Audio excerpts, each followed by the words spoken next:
This is the Swarm Unplugged podcast, where we introduce you to the best and the brightest in the crypto universe. With thousands of ideas to learn from people in all areas of crypto, we want to explore as many as possible. I'm Christopher Knight, so let's get started. Well, big good afternoon, or good evening, or good morning, depending upon where in the world you are. Thank you for the opportunity today to allow you to watch the Swarm Unplugged. We're very excited today. We got one of our DAO members of the Social Bees community, the Bee DAO. And I'm super excited, and I'm really just going to jump right into this. Is Bryant Harper. He has an absolutely marvelous program that he's worked on, platform e-commerce related to crypto. And I'm just going to bring him right on and get right to the meat of what he is doing. And you are going to be surprised, elated. Your mouth is going to drop open if you don't know anything about his project. This is a way for us to move the crypto adoption to the real public in a very big way. Welcome, Bryant. How are you? Hey, I'm doing great, Richter. How are you doing this morning? I'm doing great, doing fantastic. Did have a couple opportunities to catch you on a few of the live streams in Twitter. I know that on the T-Ray show that your platform was announced, and they went over some of the particulars of it in your absence. But I want you here today in person to tell us about your project and how it actually began. It started. What was the motivating reason that you started this project?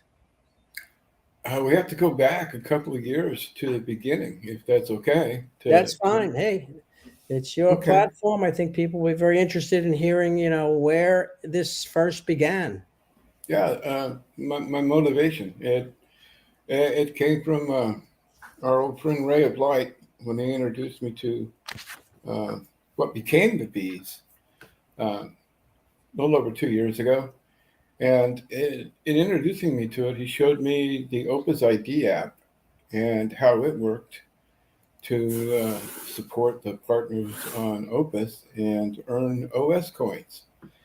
And when he explained to me what that was all about, he got my interest right away, because the way he described it to me was the app and the blockchain implementation that Opus was doing would allow people to anywhere with a phone to mine this OS coin, and that eventually it would be made ready for commerce, and people would be able to spend the coin, and that individually we would be able to reach out and help specific individuals that were mining the coin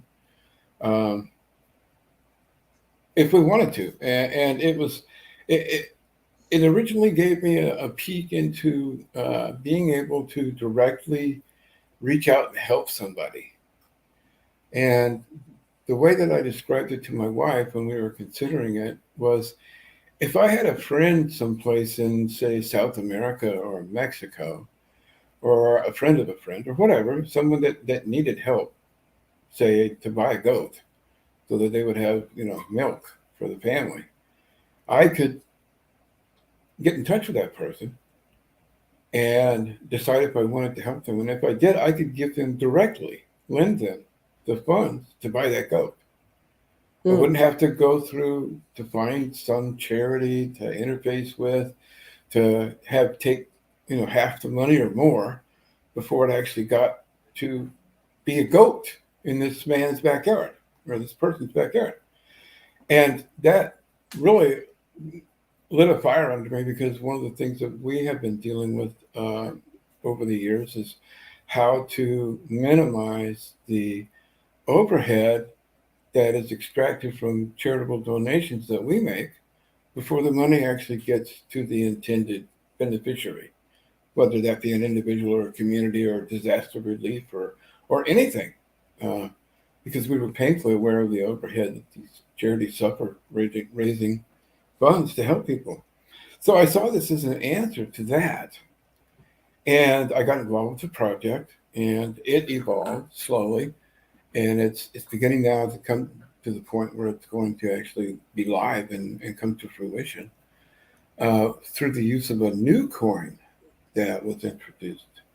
Uh, Again, prior to the bees, this was preceded the bees themselves, and that's M2. So now, what we're looking forward to in the very near future is people with the Opus ID app that have been earning this OS coin to be able to use that coin and the app to now mine M2. M2 is a real token on the blockchain that has real world value. It's listed on CoinGecko, for example. Yep. And it's a very strong, stable, fair coin that is designed to become a transactional coin to be used in commerce. I mean, that was the idea behind it. Now, all of a sudden, now we've got 2 out of 3 pieces, right? We've got the piece where the individuals themselves can earn the OS.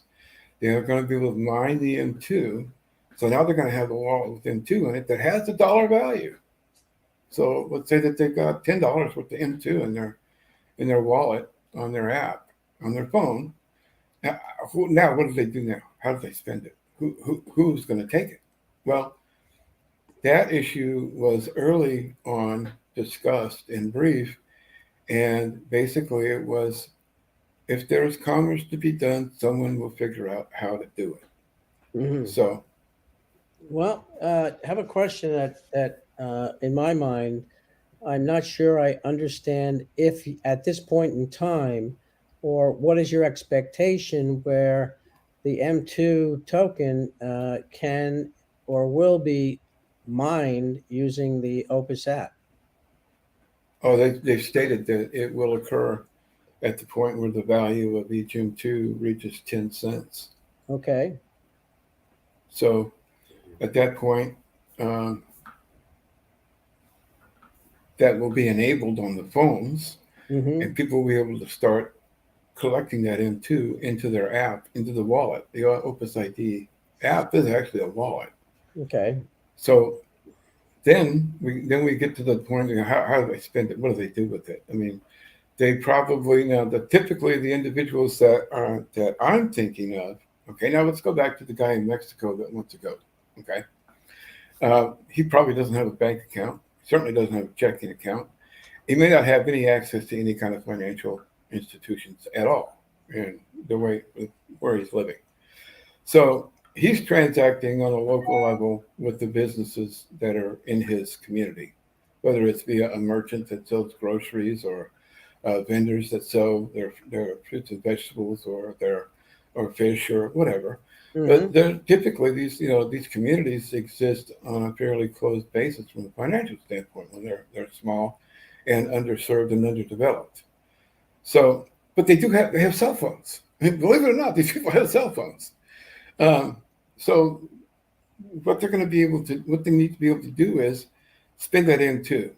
So how they accomplished that was TBD. Nobody, there wasn't a solution presented at the time. Okay. So in my misspent youth, I spent a few years living in a very small town in Mexico. Okay. Which is kind of why the reference when I brought it up. But during my time there, I got to know the people. We were the only Americans in town, and we got to know everybody pretty much. So the town was actually economically, it was driven by 3 families, and they owned grocery stores, they owned the ranches, they owned the cows, the milk, the goats, the cheese, and then they provided them to their stores. People came in and bought from them.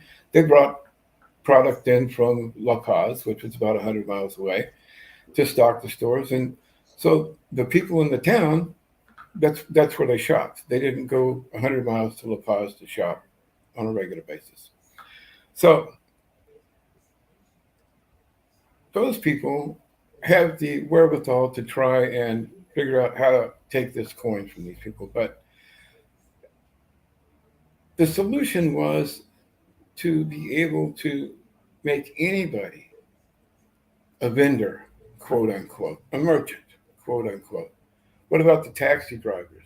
What about the people who own the little restaurants? The professor who's a teacher and he's got a little pool hall and he sells beer. And there's fishermen that fish for a living. And what do they do with their fish? Well, they can exchange it for pesos, but then you got a closed system, right? You got to have pesos to buy something. So what I came up with was I became aware of the ENS domains, which are .eth domains. And what those domains do is they give you an English language address for your crypto, as opposed to whatever it is, a 46-digit character string of gobbledygook that we all deal with day to day now. So that was cool. But what's even better is that you can give people individual accounts with that ETH domain name. So, for example, Rickster.m2cash.eth would replace your wallet address. Okay. So literally somebody could type in Rickster.m2cash.eth and send you crypto. Okay. Or I give you a QR code. They can scan the QR code and that does the lifting. It opens up your wallet to send you the money to you. And all I have to do is pick a coin and how much they're going to send you, and boom, they're done. Okay. Yeah. Okay. Wow. That opened my eyes because now I'm thinking, all I got to do is get these people QR codes or these addresses. So we put together the business to do that. We started making them available to the bees earlier this month. And we've had a great response. We're very, very happy to death with the bees themselves and the support that they've given us. But the reason that we want to do this way is because if we go back to that little town where the three families have the economy pretty much sewn up and all to themselves. Now, they can afford to pay me $50 for 5 years to have a name and a QR code so people can pay them M2. All right? Hey, problem solved, right? Well, in my mind, that's only half the problem. Because now all I've done is I've perpetuated the economic control that these families have over this community. Right. Okay. So that's not what I want to do. I mean, it is what I want to do. I mean, I want people to be able to spend the M2 when they get it, right? Because letting them mine that M2 does two things. It gives them disposable income that they never had, right? Let's go with the worst case scenario. These people live with subsistence living. Okay. Now they've got a second income. It's disposable. And they're not dependent on the crop necessarily to live or die. So, and that's kind of an extreme example, but you get my drift. Yeah. Right? Yeah. So how do we avoid just perpetuating a current economic situation that isn't fair to everybody in that community? Well, we give them for free their own QR codes in their own name, so that the taxi driver has a QR code. Maria's restaurant where she actually eat in her backyard, she has a QR code. I can spend my M2 at Maria's to get lunch. Nice. Okay. I can spend my M2 to take a taxi to La Paz to buy some cheaper groceries so I don't have to buy from the Martinez family or whatever. Okay. So now you've created a thriving economy, potentially, through the use of M2, the Opez ID app, and these QR codes and short names. And it's not just doable, it has to be done. I mean, I don't just feel excited. I feel compelled at this point to make this happen. So the idea, ultimately, this is what my plan is to do. That is to continue to sell this facility to developed countries and charge for it. And the profits, my partners and I have agreed that we're gonna take those profits and we're gonna use them to give the QR codes away to people that can't afford them, and even people that can.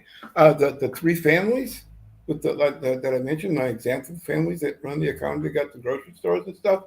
We're gonna give it to them too. They can afford it, but we're just gonna give it to them. Mm-hmm. But I mean, from what I'm seeing as it looks today, you didn't stop there. You literally took it to the next level, and that's very exciting. Where you've also introduced other cryptocurrencies within the same model or e-commerce or commerce design, and that's quite interesting. I mean, tell me or us what point you said, all right, fine, I've got a concept, I've got a model, I've got some developers. Now let's expand that outside of only the M2 to the other available cryptocurrencies that people may have outside of M2. That to me is pretty dynamic jump. this is the beauty of the thing from the standpoint of a market for the product, and that is that you're not limited to M2 with these things, right? There's over 150 different cryptocurrencies that we support with these names and QR codes. It's up to the merchant to choose what they want to take. In this instance, right? Mm-hmm. The ultimate goal is the M2, right? But the driving force behind it is all the other crypto. Mm-hmm. Because if I walk into to get a haircut, Yeah, right?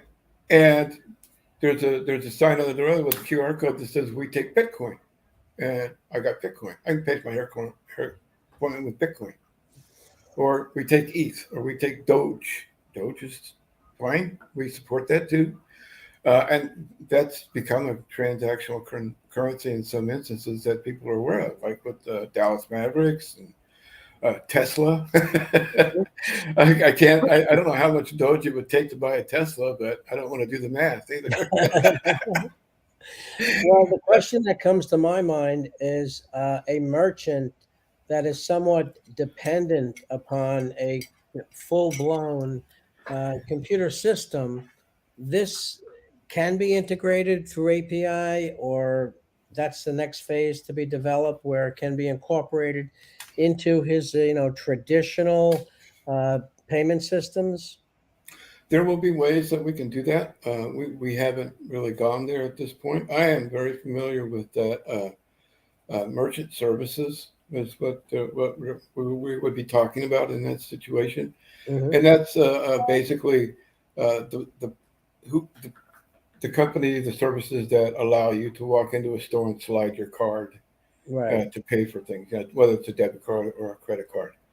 The situation, the big difference between the two structures that we're talking about here is that what I have described up to now is pure peer-to-peer transactions, whereas I deal directly with you and to pay for whatever it is you're charging me for.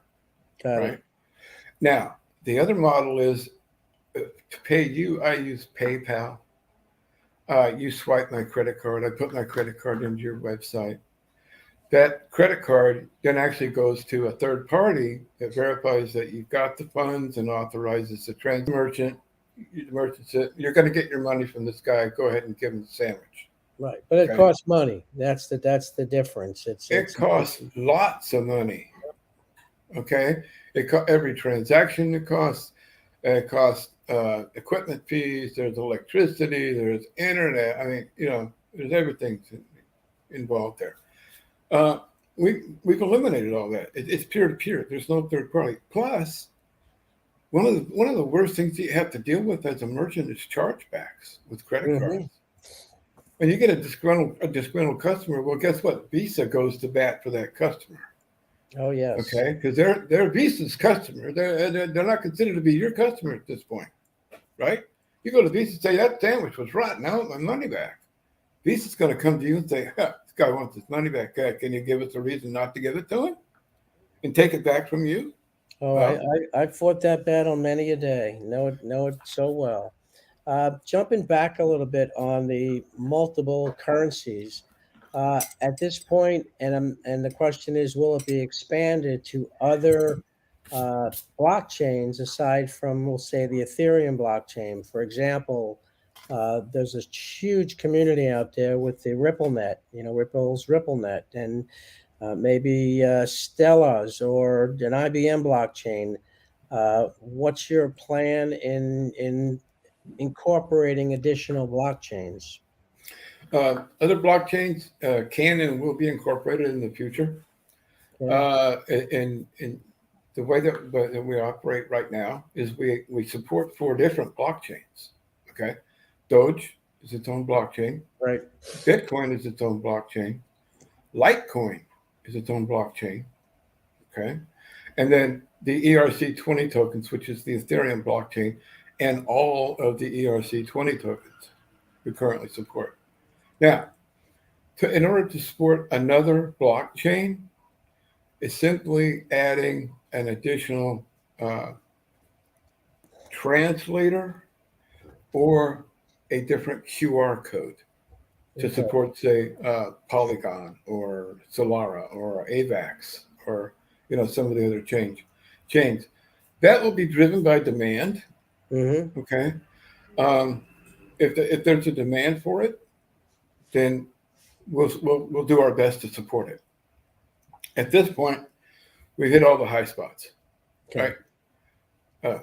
Bitcoin, Dogecoin, Litecoin, and all Ethereum-based coins, ERC20 coins. Right. So that's where we're at. I mean, that's a pretty good launch pad, I think. Oh, I think it's phenomenal. I mean, if you said, well, we're just going to do Ethereum, I think you're losing ground, and the other 3 that you've chosen are certainly high up in the rankings of coins associated with those blockchains. So I think you made a wise choice in that regard. Excellent. Well, it wasn't just a choice. It was what is currently supported by the infrastructure that we have available to us. Okay. Okay. So additions to it will require upgrades to infrastructure, but that will come with demand, right? So we're well positioned. We're very comfortable with where we're at. And again, the ultimate goal is, hey, if we can only handle 70% of the marketplace, that's still going to support our ultimate goal, which is to empower all those communities around the world to be able to transact into. Beautiful. Love it. I've got a short video that you have on your website, which I think it's entitled "How to Take Crypto Payments Using My M2Cash," followed up with no returns, no chargebacks, no fees, no middleman, exactly. Just you and the customer. Yeah. I'm going to bring us back into the green room. I'm going to get this thing rolling. It's pretty short. It's about 4.5 minutes. I think it'll be a good point to show, the world how easy you've made this based upon the mobile app that, you've got, whether it's, fully developed or it's just in its incipient stages. But I definitely want to share and show this. So give us a second here. We'll get back into this and we'll bring this up here. Okay. A short how-to video for collecting payments from customers and other individuals if you're a business or an individual using the service. The custom QR codes that we produce are scannable by crypto wallets that people have on their phones, like the one you're looking at. I have 4 wallets here for demonstration purposes. Your customers will have 1 or more of the same wallets, maybe a couple of other types that are available as well. But they all have the ability to scan and make payments. So log into the account and we will go to send Bitcoin in this case. This is a trust wallet. You can see there's several different coins that it supports. All of the coins actually that we also support. Over 150 Ethereum coins as we point out on the site. Anyway, they select Bitcoin if that's what they're going to pay you with. They get then an option for the recipient address. They can paste in the name of your business that we give you that's associated with the M2Cash.eth domain, or they can scan it by tapping the little icon next to the word paste there. That's how Trust Wallet works. Next, we'll hop into our Doge wallet. Doge is really cool. All you do is hit the little paw, scan QR code to make a payment now. It couldn't be simpler. So that's your Doge people. Bitcoin.com also has a very nice little feature just to scan the QR code. You can scan it from here. You can see the icon there next to the bell. Or they can go into the wallet and hit the send and get the scan a QR code, or they can link to a wallet that they already have installed or connected at this point. That's it. It's that easy. One more that we want to show you. That is Metamask. And Metamask, we're going to use this one to show you how easy it is to go through the payment process. It's the same for most of them, but we're going to do it here. This is a test account. I just have a little bit of Ethereum and 0 USDT in there. USDT is a dollar-pegged stable coin, they're called, and they're going to be worth right around $1 within a few hundredths at any given time. Anyway, your customer would just use the scan up there in the right corner, the little blue square with the blue corners on it, and scan the QR code. We're going to do that now. The QR code that's on the My M2Cash site, it's that quick. It loads the send function, inserts the address that is associated with that QR code, the wallet address, verifies it, gives it a green check if it's good to go. Your customer would then hit next. He would select the coin that he's going to pay you. This will be the coin that you accepted, obviously. And there are two ways to enter an amount here. You can enter the number of USDT to pay or the number of dollars to pay. So if we switch it by tapping there and we put in $25 here, then that comes to 25.06692 USDT, because the USDT is worth just slightly less than $1. Anyway, it's that easy. Your customer would then tap next and move on. There's insufficient funds, but at this point, they would be asked to confirm the transaction. They would confirm it, and the money would be sent to your account, the recipient account, immediately. No fees, no chargebacks, no fraud, because you're face-to-face with the customer at this point, and they walk out of the store happy. Refunds, of course, are between you and the customer, but again, no chargebacks, no middleman, no one ever touches your crypto, and no fees. You pay no fees ever beyond the account subscription fee that you paid to get the account. Thank you very much for your attention.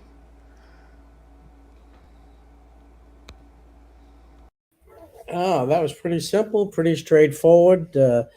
Love the fact that, the 4 or 5 different wallets you have are all earmarked specific to the token that you have. And of course, if you have MetaMask and you've got a variety of different token assets in that, well, then you can use that one for across the board. Is that correct? Yeah, that is correct. And you can add other blockchains to your MetaMask wallet as well. Right.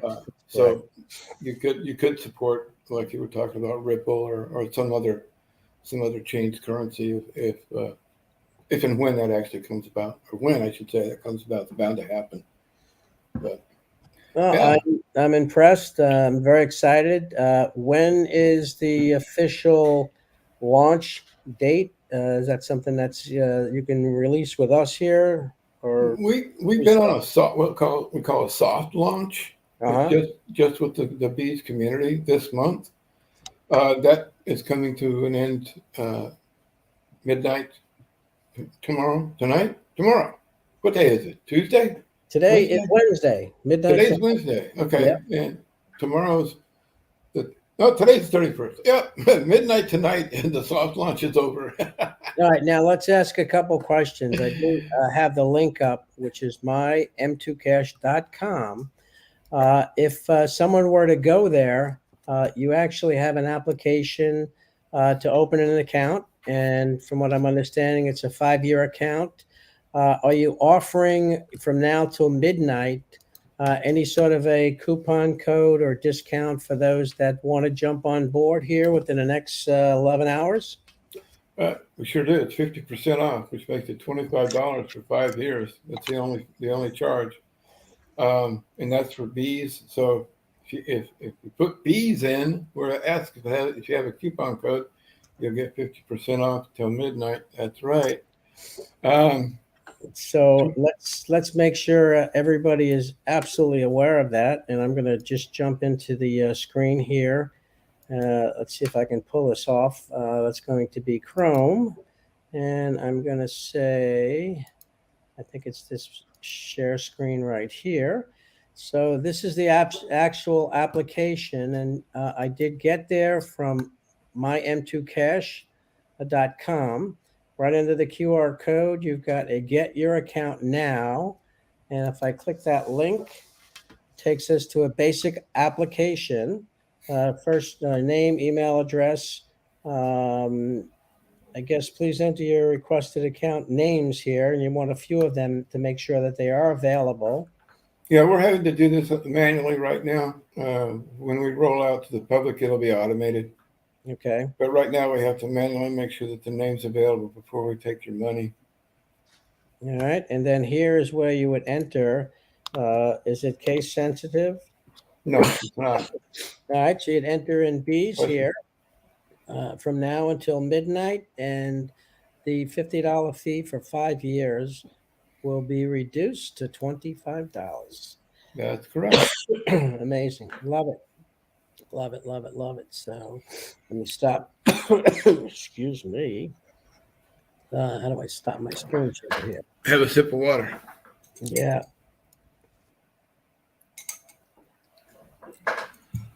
Oh, I got the stage to myself. Thanks, everybody, for coming. I appreciate it. I covered for you. I was just thanking everybody for coming.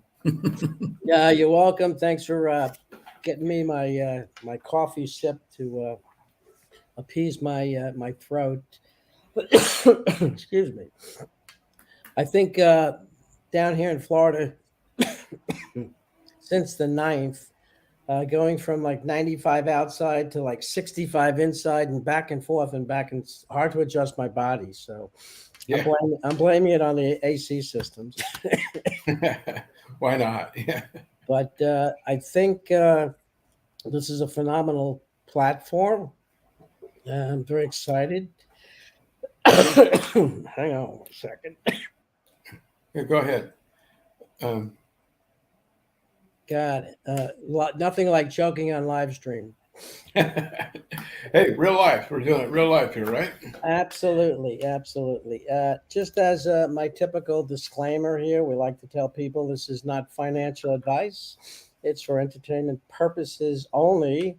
And I think that we have been absolutely more than entertained today, and wishing you the greatest success in your project. And I'm a supporter of it. So if anything that I can Thank do you. to help facilitate this out there, to a bigger scale, I'm here. Just let me know what we can do. And The only thing that I'd like to say is that we're getting ready to, thank you, Craig. We're getting ready to open this up to the public. Now, when I do that, I'm going to be advertising to small business owners. Okay. Now, names are unique. So there's only, like it says on the website, there's only going to be one Bob Spikes. okay. Right? The second person is going to have to be Bob Spike number 2 or something like that.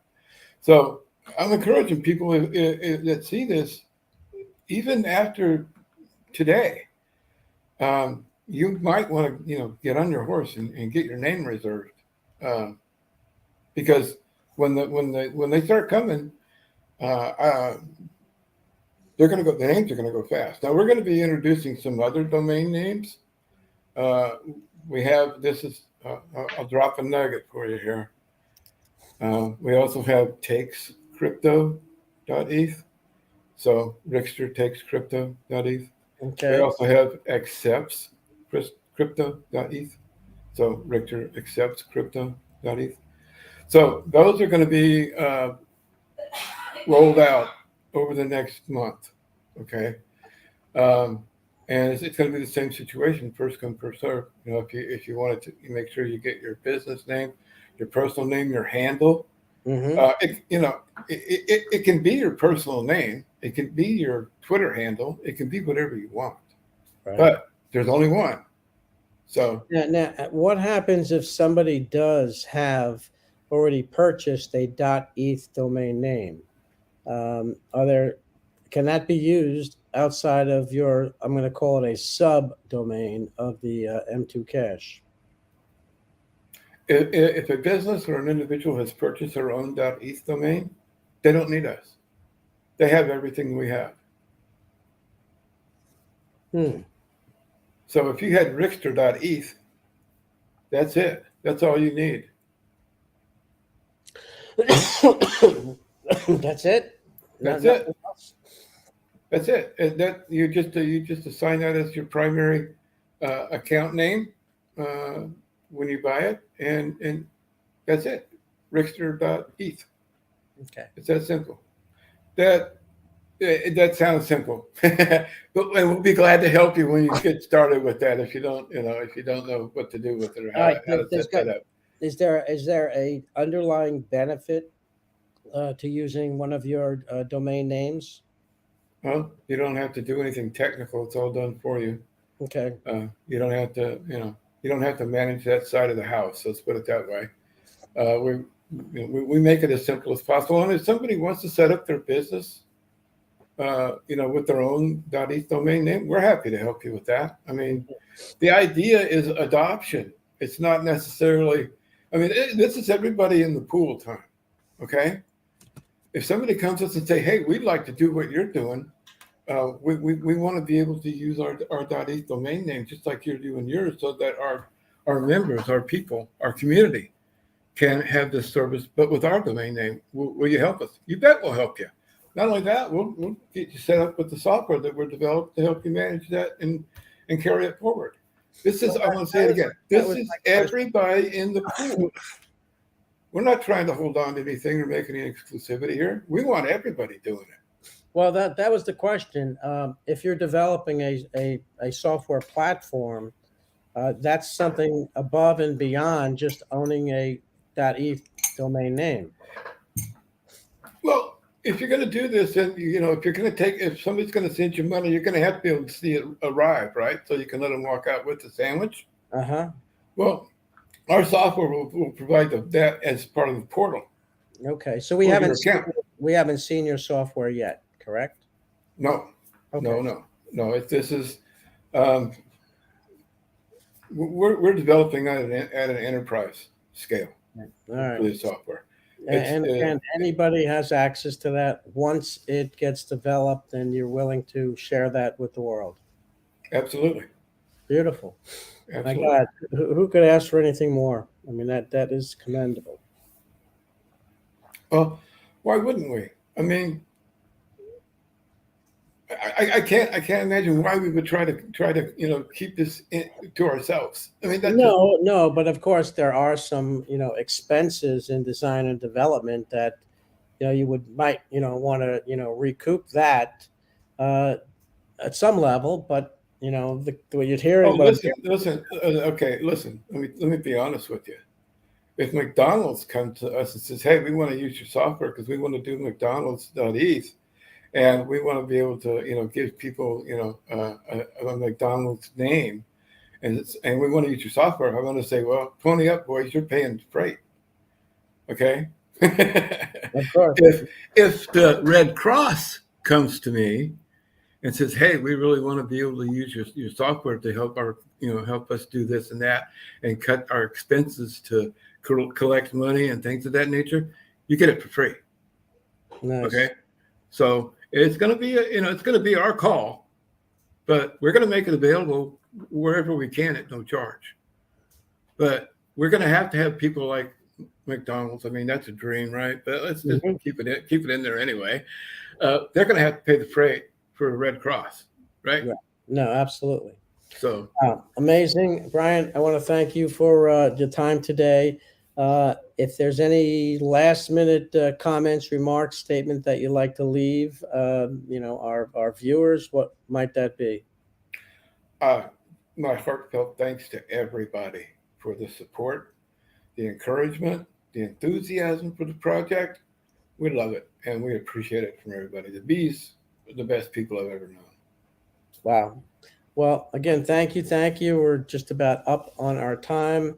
I was so happy to be able to convince you. I know I had to twist your arm a couple times to be on the show today, but fantastic show. I love the project that you're working on, and absolutely wish you the best and success. And let me know if there's anything I or anybody can do. I mean, get it out there with specifics. Hey, I need A, B, C, D.